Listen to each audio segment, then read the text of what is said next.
tardes a todos los participantes. Los saludamos desde el Ministerio de Salud de la Dirección General de Telesalud, Referencia y Urgencias. Bienvenidos a una nueva sesión de salud ocular en línea. El tema de hoy es anatomía ocular. Estará a cargo de la doctora Lady Violeta Celis Suárez. Ella es especialista en oftalmología del Instituto Nacional de Oftalmología del Ministerio de Salud. Antes de dar inicio a esta telecapacitación, les recordamos a todos los participantes que pueden realizar sus preguntas a través del chat. Bienvenida, doctora Lady Violeta Celis. Es un gusto contar con usted el día de hoy. Quedamos atentos. Adelante. ¿Qué tal? Buenos días. Un gusto también para mí llevarles hoy un poco de información sobre lo que es la anatomía ocular. Bueno, vamos a hablar un poco en sí de manera general lo que representa el globo ocular. El globo ocular, como todos sabemos, constituye el órgano periférico de la visión. Tiene una apariencia esférica y un diámetro de aproximadamente 25 milímetros en la persona adulta. Se encuentra localizado y protegido en el interior de una cavidad, la cavidad orbitaria, que está conformada por varias porciones de hueso, tanto de la región frontal, de la región maxilar, de la región etmoidal. A su vez, este globo ocular se va a encontrar rodeado por la grasa orbitaria. Esta grasa orbitaria va a separar al globo ocular de la región orbitaria en sí ósea, y a su vez esta grasa orbitaria va a estar separada del globo ocular por una fina cápsula aponeurótica llamada vaina del globo ocular, o también, como todos sabemos, llamada cápsula de Tenon.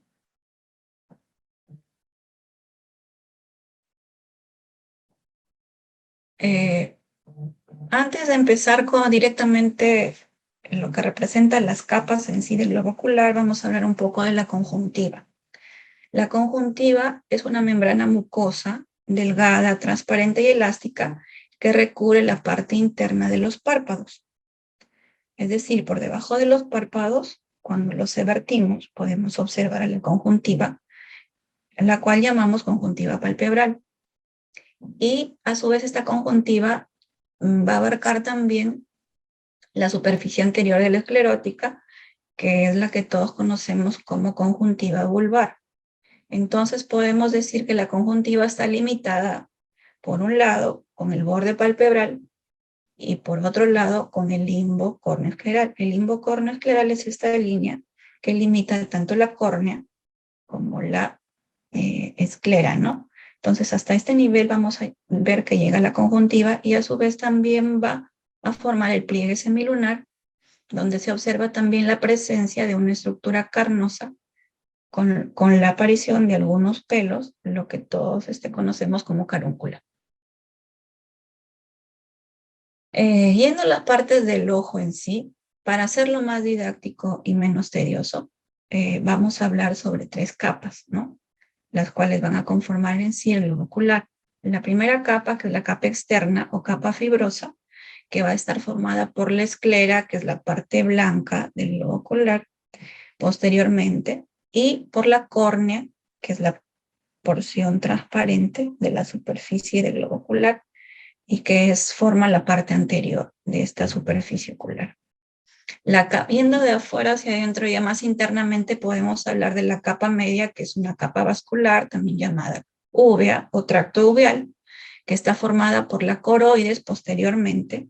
La coroides va a estar ubicada entre la esclerótica y la retina, y por el cuerpo ciliar, que es esta estructura triangular, y por el iris anteriormente.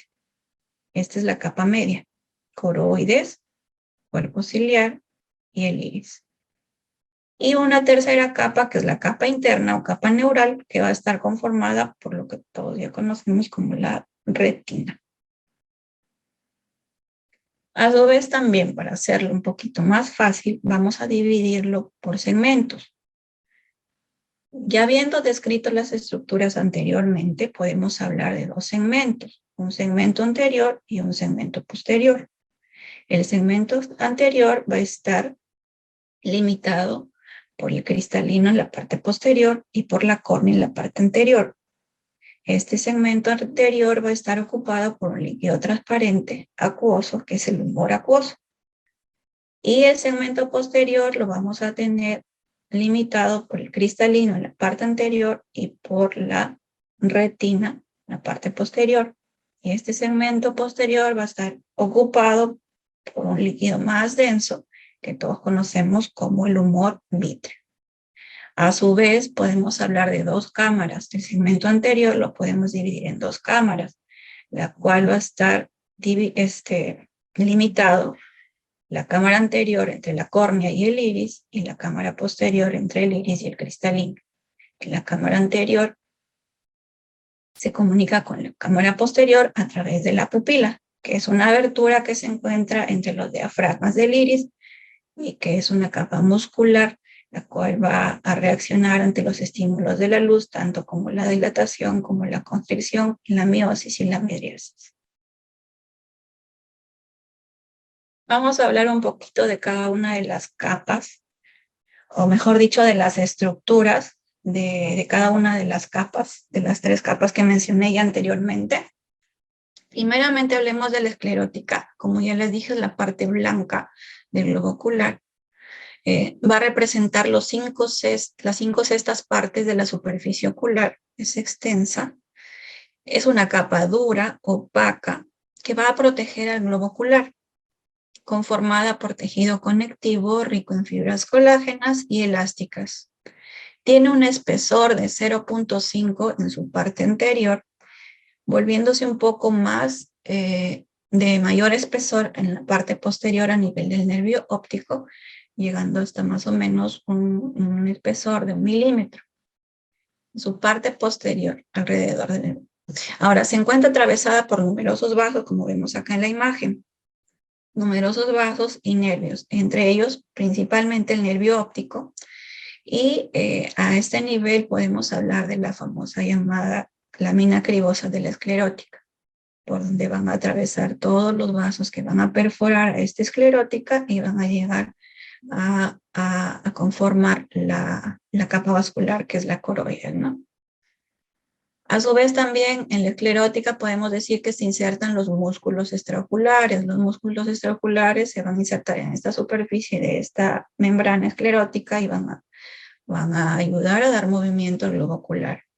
No vamos a hablar de los músculos extraoculares porque eso ya es otro tema diferente el día de hoy. La superficie escleral externa se encuentra cubierta por una vaina, como ya mencioné anteriormente, aponeurótica, que todos conocemos como cápsula de Tenno. Esta cápsula de Tenno va a deslizarse desde la entrada del nervio óptico hasta la unión córneo-escleral o linguoescleral. Ahora hablemos de la porción anterior de la capa fibrosa del globo ocular, que es la córnea. La córnea es la porción transparente. Esta representa un sexto de la superficie del globo ocular. Como ya mencioné anteriormente, la esclera es la capa que tiene el mayor porcentaje de superficie. Esto solamente es un sexto de la superficie ocular. Pero esta característica de ser transparente va a permitir el paso de la luz al interior del globo ocular. Va a estar bañada internamente por el humor acuoso en la cámara anterior y por la película lagrimal o el fluido lacrimal en su parte externa, los cuales van a nutrirla, debido a que esta córnea es avascular, no tiene vasos sanguíneos. Pero no tiene vasos sanguíneos y a su vez sí tiene mucha inervación. Esta inervación es procedente del nervio oftálmico o quinto par craneal. Posee un espesor de 1 milímetro en la periferia, o sea, es más gruesa a nivel de la periferia y más delgada a nivel central, alrededor de 0.57 a 0.72 milímetros en el centro. Vamos con la capa media o la capa vascular. Estamos yendo de afuera hacia adentro. Hablemos primero de la coroides. La coroides es el componente posterior de la capa vascular. Aquí la podemos ver, una coloración rojiza, ubicada entre la esclerótica, que ya hablamos anteriormente, y la retina, que es la tercera capa o la capa más interna del globo ocular. Es una capa muy vascularizada y muy pigmentada, ¿no? De color marrón oscuro. En la parte posterior del ojo también está perforada por el nervio óptico. Igualmente, como la esclera también está perforada por el nervio óptico. Y se va a continuar anteriormente con el cuerpo ciliar y para conformar con el iris la parte anterior de esta capa, ¿no? De la capa vascular. El cuerpo ciliar es una estructura que se continúa de la coroides hacia anterior. Es una estructura de aspecto triangular, la cual va a formar un anillo, el cual va a estar formado tanto por el músculo ciliar y por los procesos ciliares. Y a continuación del cuerpo ciliar vamos a tener al iris. Tanto cuerpo ciliar como iris forman la parte anterior o la porción anterior de la capa vascular o uveal del globo ocular. Este iris es el componente más anterior de la capa vascular. Es una estructura circular que se proyecta a partir del cuerpo ciliar y que tiene una abertura central que todos conocemos como pupila. El tamaño de la pupila va a estar controlado por las fibras del músculo liso que se encuentran en el interior de esta estructura del iris. Y ahora vamos con la tercera capa, que es la capa más interna, neural, o también llamada retina. Característicamente en la zona posterior de la retina, que es la zona en sí visual de la retina, encontramos al disco o papila óptica, que es una zona circular situada en el centro de la retina, por donde salen del globo ocular los axones de las células ganglionares del nervio óptico que lo van a formar. Posee una coloración más clara que la del resto de la retina, y sobre su superficie también podemos observar la salida de las arterias y las venas y sus ramificaciones que van a ir a irrigar a todo el resto de la retina. En el fondo de ojo, cuando nosotros los oftalmólogos observamos un fondo de ojo, podemos ver esta imagen. Esta imagen vemos aquí el nervio papilar, ¿no? Y a su vez, de localización lateral, podemos encontrar la mácula, que es una zona de color más amarillenta con una depresión central más oscura, que es lo que comúnmente conocemos como fobia. La fobia es el punto de mayor resolución visual, esta zona, ya que contiene el mayor número de conos o células fotorreceptoras sensibles a los colores y que funcionan bajo condiciones de luminosidad. Y tienen un menor número de bastones, ¿no? Que son las células fotorreceptoras insensibles a los colores y que funcionan en la oscuridad.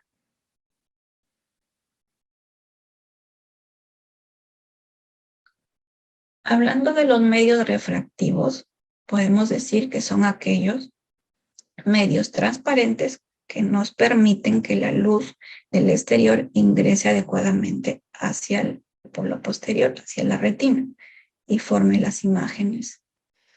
Entonces, hablamos de 4 estructuras principales, ¿no? La córnea, que ya expliqué anteriormente, el humor acuoso, el cristalino y el humor vítreo. Vamos a hablar de estas 3 estructuras rápidamente para explicar un poquito la conformación de cada una. El humor acuoso es el líquido que ocupa el segmento anterior del globo ocular. Aquí podemos ver en esta zona. Esta es la cámara anterior y aquí está ocupada por el humor acuoso. Es una solución transparente que proporciona nutrientes tanto a la córnea como al cristalino, debido a que ambas estructuras son avasculares. Este humor acuoso se elabora en la cámara posterior, es decir, en los procesos ciliares del cuerpo ciliar, en esta zona de acá, se produce acá y atraviesa la pupila hacia esta cámara anterior, y de allí este humor acuoso va a pasar hacia una red trabecular yendo de allí al seno venoso de la esclera, que es el llamado canal de Schlemm, por donde es drenado. El cristalino se encuentra por detrás del iris. Es un disco elástico, transparente y biconvexo, localizado posterior al iris y anterior al humor vítreo. El humor vítreo, como todos sabemos, es lo que ocupa esta parte posterior al cristalino. Y tiene un espesor de 4 milímetros. Es de gran importancia para el fenómeno de la acomodación, transparente al nacimiento y conforme pasan los años se va opacando, ¿no? Todos sabemos que el cristalino opaco en la edad del adulto mayor y es lo que todos sabemos que son las famosas cataratas.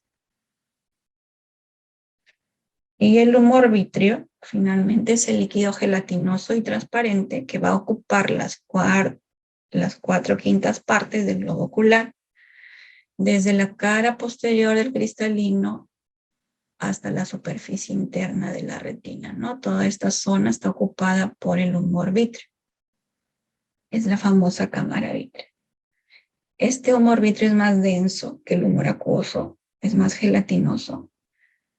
Conforme pasan los años se va volviendo más líquido, compuesto por un 99% de agua, y está rodeado, y le da la forma, una membrana fina que es la membrana hialoidea.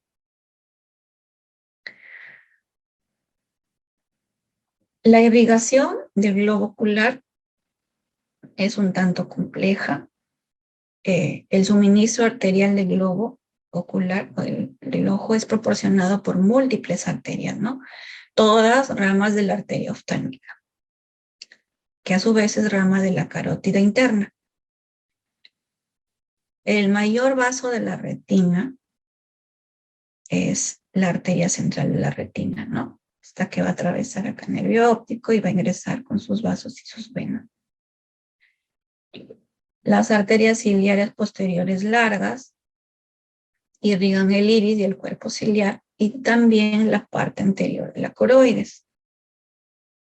Las arterias ciliares posteriores cortas irrigan la región posterior de la coroide y las arterias ciliares anteriores son ramas de la arteria muscular superior y de la muscular inferior, ambas ramas de la arteria oftálmica, y que se van a anastomosar con las arterias ciliares posteriores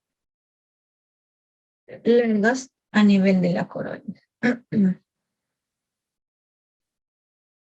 El drenaje venoso del globo ocular se produce principalmente a través de las venas vorticosas, que son 4 en total, y estas a su vez van a drenar a las venas oftálmicas superior e inferior y finalmente al seno cavernoso. Y la inervación del globo ocular principalmente está dado por el nervio óptico y también la inervación sensitiva a través de los nervios ciliares largos y ciliares cortos, que son ramas del nervio nasociliar y a su vez esta rama del nervio oftálmico, la primera rama del nervio oftálmico trigémino. Bueno, eso es un poquito algunos datos sobre la anatomía ocular que quería mencionarles el día de hoy. La anatomía del ojo es un tanto compleja. El ojo es un órgano pequeño, pero a pesar de eso tiene estructuras un tanto complejas y a veces un poco complicadas de poder entender, pero he querido traerles el día de hoy algunos gráficos o algunos datos que al menos nos hagan empezar a entender lo que es la conformación del globo ocular. ¿Alguna pregunta? Estoy dispuesta a responder. Muchas gracias, doctora Lady Celis Suárez, por la información que nos ha brindado. Sí tenemos algunas preguntas de los participantes. Nos preguntan, con respecto a la medida del ojo, ¿varía según la edad? ¿En qué momento ocurre el mayor crecimiento? En sí el globo ocular en el niño en el recién nacido es obviamente más pequeño que en el adulto. Se realiza el crecimiento del globo ocular, se realiza durante los primeros años de la vida de las personas, ¿no? Ya no existe un crecimiento a nivel de la adolescencia o a nivel de la adultez. Los primeros años de la vida del niño es donde se produce el crecimiento ocular, y ya a partir de la infancia, ya el globo ocular tiene la configuración de un globo ocular, tanto igual en el adulto que en el niño. Preguntan también cuáles son las estructuras anatómicas encargadas de la defensa del ojo. Las estructuras encargadas de la defensa de la protección del globo ocular son en sí las estructuras externas, ¿no? Que son tanto la esclerótica como la córnea. La conjuntiva también, pero la conjuntiva es más que todo una membrana que recubre de esas estructuras. La córnea y la esclera son las que le dan la forma, las que le dan la característica dura, esa compacta al globo ocular, ¿no? Si se produce alguna lesión o algún trauma a ese nivel, pues ya se pierde de alguna u otra forma la integridad ocular. Eso es muy importante saber, ¿no? Existen patologías infecciosas, patologías traumáticas que dañan esas estructuras y que pues ya internamente ocasionan daños producto de esas lesiones, ¿no? Muchas gracias, doctora, por la respuesta. Nos preguntan también cuál es la relación anatómica entre el ojo y la nariz, qué estructuras son importantes. Relación anatómica entre el ojo y la nariz. Bueno, eso ya podríamos hablar lo que respecta a lo que es las vías lagrimales, ¿no? Hay una conexión entre el ojo y la nariz, que es la vía que va desde la zona del lagrimal en el ojo hasta la zona de la nariz, donde drena, pues, ¿no? Hay conductos, hay vías que conectan para que pueda haber una conexión a ese nivel. A veces hay enfermedades como obstrucciones, son canales especiales, canalículos que incluso son óseos, ¿no? A nivel de esa zona. Entonces, básicamente eso, ¿no? Lo que respecta a las vías lagrimales es lo que conecta tanto el ojo como la región de la nariz. Eso ya es un tema un tanto ya diferente a lo que es la anatomía del ojo, ¿no? La anatomía de la vía lagrimal es otro tema también amplio, que podría, pues, tocarse en otro momento. Pero eso es, ¿no? La conexión del ojo con la nariz es la vía lagrimal, ¿no? Patologías de la vía lagrimal. Gracias, doctora, por la respuesta. Nos preguntan también de qué depende que estas estructuras tengan algún defecto. Las estructuras tienen defectos, pueden ser de nacimiento, congénitos, como les dije, o pueden ser adquiridos, ¿no? Por infecciones, por traumas, por enfermedades degenerativas, por enfermedades inmunológicas. Esas estructuras que les he mencionado son las estructuras que en sí conforman al ojo, ¿no? Un ojo normal. Pero pues las patologías que ya afectan, ¿no? Van a alterar estas estructuras de muchas formas. Existen muchas enfermedades que pues cada una tiene su propia historia y su propia descripción, que no, pues en el día de hoy no lo voy a tocar porque básicamente la charla se basa en lo que es la anatomía, ¿no? Muchas gracias, doctora. Y nos preguntan finalmente cómo cambia la anatomía en el ojo seco. En el ojo seco. El ojo seco sobre todo es la alteración de la superficie del globo ocular, ¿no? Sobre todo a nivel corneal y conjuntival. A nivel de la córnea se pueden producir erosiones debido a la resequedad excesiva que no cumple con una buena lubricación y que pues provoca erosiones en esa superficie, ¿no? Conjuntivitis también por inflamación debido a esa resequedad. las queratitis secas, ¿no? Es lo más común, ¿no? Por el ojo seco, ¿no? Son erosiones a nivel de la córnea, que muchas veces cuando no son tratadas incluso llegan a complicarse, ¿no? Con situaciones más complejas como pues ulceraciones, sobreinfecciones, eh, en fin, ¿no? Los ojos secos se producen por enfermedades también eh, sistémicas, artritis, por enfermedades inmunológicas, lupus, por enfermedades también del mal uso de los aparatos electrónicos. Ahora es muy común encontrar pacientes con ojo seco producto de eso debido a la virtualidad. En fin, ¿no? Muchas causas que pueden producir el ojo seco y sí, sí se produce a nivel de la córnea y de la conjuntiva lesiones que a veces pues pueden llegar incluso a complicarse, ¿no? Y hay que dar tratamiento, sobre todo lubricar, que es lo más importante, ¿no? Doctora, ¿tendría algunas recomendaciones finales para todos los participantes? Bueno, las recomendaciones en sí, de manera general, lo que es oftalmología, bueno, tener en cuenta que la molestia ocular se tiene que tratar, ¿no? No dejarla pasar, acudir al oftalmólogo, al menos hacerse un control una vez al año, una medida de vista una vez al año. En los niños ahora también es muy importante evaluar los pequeños, a partir de los 3 años al menos hacerles un chequeo general oftalmológico y si tienen alguna lesión antes de los 3 años o algo que les está llamando la atención, llevarlos antes, ¿no? Para poder evaluarlos con tiempo y adecuadamente.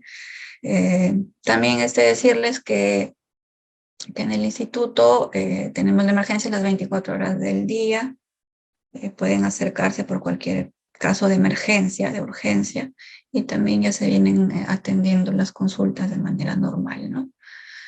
Eso es todo. Espero que los datos, al menos pocos que les haya llevado el día de hoy, sean de mucha utilidad para ustedes y empiecen a entender un poquito mejor lo que es y familiarizarse un poco lo que es el globo ocular, ¿no?